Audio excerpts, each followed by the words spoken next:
श्री स्वामी समर्थ. नमस्कार, मी नंदिनी माझ्या यूट्यूब चॅनलवर तुमचं खूप मनापासून स्वागत करत आहे. तुमच्या मनातील सर्व चांगल्या इच्छा स्वामी महाराज पूर्ण करो ही स्वामींच्या चरणी प्रार्थना करते आणि आजच्या व्हिडिओला सुरुवात करते. तत्पूर्वी तुम्ही जर चॅनलवर नवीन असाल तर चॅनलला सबस्क्राईब करा. त्याचबरोबर शेजारचं जे बेल आयकॉनचं बटन आहे ते प्रेस करा, जेणेकरून मी जेव्हा नवीन व्हिडिओ अपलोड करेन त्याचं नोटिफिकेशन तुम्हाला मिळेल आणि तुम्ही एकही व्हिडिओ मिस करणार नाही. तर चला करूया व्हिडिओला सुरुवात. तर पहा, उद्या आहे मार्गशीर्ष महिन्यातील शेवटची भागवत एकादशी आणि उद्या आपल्याला सेवा तर करायच्याच आहेत, त्याचबरोबर काही उपाय देखील करायचे आहेत. तर पहा, उद्या आहे 23 डिसेंबर आणि वार आहे शनिवार. तर उद्या अत्यंत महत्त्वाचा योग तयार झालेला आहे. ही एकादशी शनिवारी आलेली आहे आणि आपल्याला पहा, शनिवारी काही नकारात्मक शक्ती घरातून बाहेर काढण्यासाठी आपण काही उपाय करत असतो. तर पहा, ही जी एकादशी आहे, तर ही एकादशीचं जर आपण व्रत केलं तर आपल्याला जे काही आपण कळत नकळत पापं केलेले आहेत त्या पापांचा नाश होऊन जातो. आणि ह्या एकादशीला आपण पवित्र गंगेमध्ये स्नान करण्याला सुद्धा अतिशय महत्त्व आहे. जर आपल्याला पवित्र गंगेमध्ये स्नान करणं जाऊन शक्य नाही तर काही वस्तू अंघोळीच्या पाण्यामध्ये टाकून त्याने स्नान केले तरी चालेल. तर अशा प्रकारे आपल्याला हे काही छोटे छोटे उपाय आहेत तर ते करायचे आहेत. तर उद्या मार्गशीर्ष महिन्यातील भागवत एकादशी. तर उद्या आपल्याला संध्याकाळी घरातून बाहेर अशी ही एक वस्तू फेकायची आहे, ज्यामुळे पहा आपल्या 7 पिढ्यांचे दारिद्र्य दूर होऊन जाईल. आपल्या घरातील जी नकारात्मक शक्ती आहेत, जे काही नजरबाधा आहेत, शत्रुदोष असेल, पितृदोष असेल, वास्तुदोष असेल, ह्या सर्व दोष जे आहेत तर ते घरातून दूर होण्यासाठी आपल्याला हा एक उपाय करायचा आहे. हा उपाय कसा करायचा आहे याबद्दलची सर्व माहिती आपण व्हिडिओमध्ये घेणार आहोत, त्यामुळे व्हिडिओ कुठे स्किप न करता शेवटपर्यंत नक्की बघा, जेणेकरून तुमच्यापर्यंत योग्य ती माहिती पोहोचली जाईल.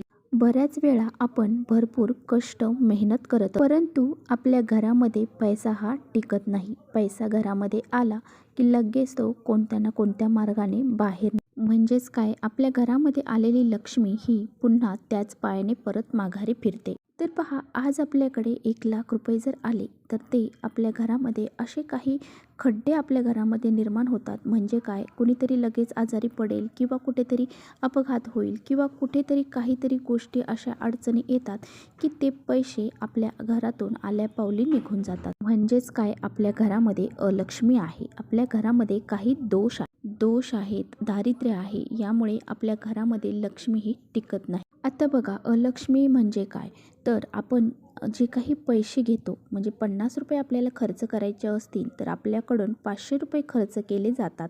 त्यामुळे पहा, जे काही आपले आवक आहे त्याच्यापेक्षा आपण खर्च जास्त करतो, याचा अर्थ आपल्या हातामध्ये देखील अलक्ष्मी आहे.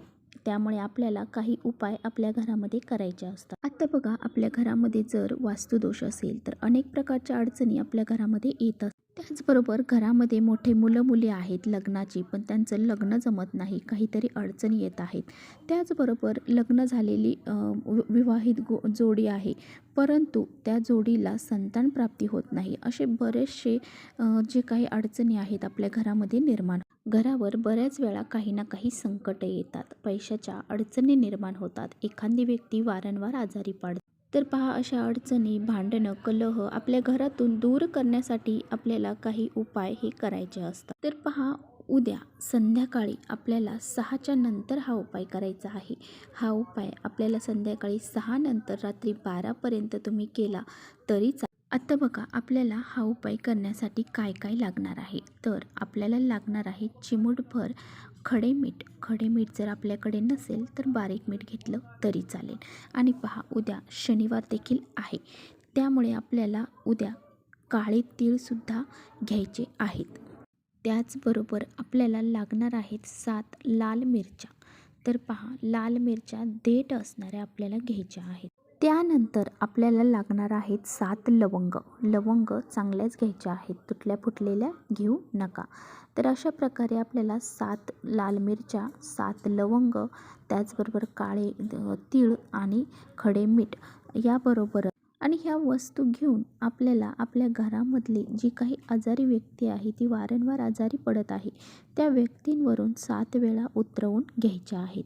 त्याचबरोबर पहा, आपल्या घरामध्ये एखादी व्यक्ती खूप काही कष्ट मेहनत करत आहे परंतु तिची प्रगती होत नाही, तर अशा व्यक्तीवरून सुद्धा तुम्ही हे 7 वेळा उतरवून घेऊ शकता. आता बघा, घरामध्ये लहान मुलं असतात, ते खूप वेळा चिडचिड करतात, हट्टीपणा करतात.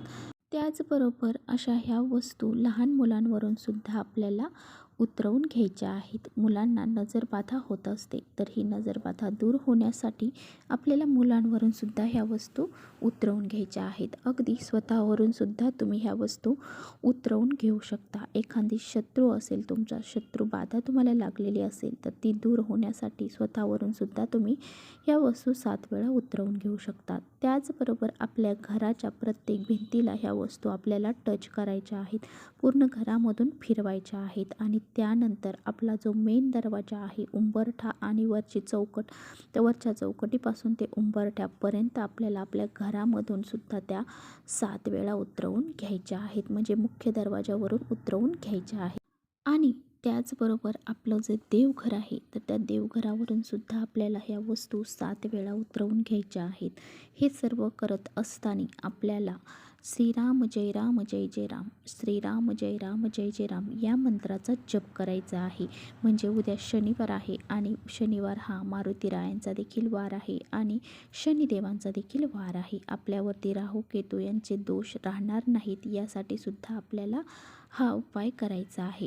तर पहा, आपले देवघर असतं, देवाला सुद्धा आपल्या नजर लागत असते, त्यामुळे त्यांच्यावरून सुद्धा आपल्याला ह्या वस्तू उतरवून घ्यायच्या आहेत. तर पहा, आपल्या देवांना कशी नजर लागते, तर आपण एखाद्या सणाला देवांची खूप सुशोभित अशी पूजा करत असतो, सजावट करत असतो, त्यामुळे देवांना सुद्धा नजर लागली जाते आणि दोष निर्माण होतात. त्यामुळे सुद्धा आपल्याला देवांची सुद्धा अशी नजर उतरवायची आहे. आता बघा, ह्या वस्तू सर्व घ्यायच्या आहेत आणि आपल्याला घराच्या बाहेर जायचं आहे. घराच्या बाहेर आपल्याला गेल्यानंतर आपल्याला आपल्या घराची जी दक्षिण साईड आहे, तर दक्षिण बाजूला जर तुमच्या काही मोकळी जागा असेल, तर त्या ठिकाणी तुम्ही ही गोष्ट फेकून द्यायची आहे. जर तुमच्या शेजारी कोणतं घर असेल, तर त्या घरावर तर अजिबात फेकू नका. कुणाच्या अंगावर सुद्धा फेकू नका, कुणाच्या कपड्यावर फेकू नका. ह्या वस्तू ज्या आहेत, तर त्या आपलं स्वतःचं चांगलं करण्यासाठी आपण दुसऱ्यांचं वाईट नाही करायचं. त्यामुळं या वस्तू ज्या आहेत, तर त्या अशा ठिकाणी टाका जिथे तुम्हाला कुणालाही त्याचा त्रास होणार नाही. अशा ठिकाणीच ह्या वस्तूंची विल्हेवाट लावायची आहे. तर तुमच्या आसपास जर अशी काही जागा नसेल, तर मग तुम्ही एखाद्या झाडाखाली जरी नेऊन टाकलं तरी चालेल. किंवा पहा, अशा प्रकारे आपल्याला हा उपाय उद्या संध्याकाळी करायचा आहे. तर चला, इथेच करते व्हिडिओचं एंड. व्हिडिओ आवडला असेल नक्की लाईक करा. चॅनलवर नवीन असाल तर चॅनलला सबस्क्राईब करा. परत भेटूया अशा छानशा व्हिडिओसोबत. तोपर्यंत श्री स्वामी समर्थ.